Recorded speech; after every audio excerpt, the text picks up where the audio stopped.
মহান বিজয় দিবস উপলক্ষে আমার লেখা স্বরচিত কবিতা পাঠ করছি। কবিতার নাম বিজয়ের সম্মান, শাহ আলমগীর। দেখিনি যুদ্ধ, দেখিনি বিজয় উল্লাস আমি, দেখিনি পাক হানাদার বাহিনী, দেখেছি তাদের নগ্ন আছড় মৃত্তিকা জুড়ে শিউরে উঠে শুনে আজও সে কাহিনী। অনেক অনেক পরে মাগো বুঝেছি সবই, আমি জন্মেছি ৭৪ সালে। দেখি তোমার শৌর্য শক্তি লাবণ্য ঘুয়ে গেছে, যাহা আর ফিরবে না কোনো কালে।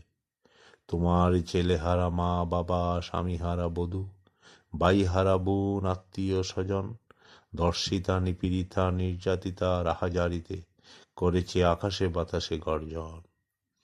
তুমি শুধু অসহায়ের মতো শুনেই গেছ, ছিল না তোমার সেই শক্তি বল, যা দিয়ে তুমি নিশ্চিহ্ন করবে হায়েনাদের সে অগ্নিগর্ভে ঢালেনি কেউ জল।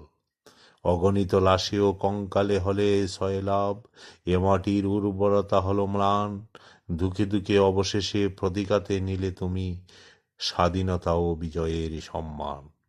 সেলুট তোমায় হে জননী, হে মাতৃভূমি, বিজয়ের সম্মান যেন অক্ষুণ্ণ থাকে, এই হোক আমাদের বিজয় দিবসের প্রতিজ্ঞা।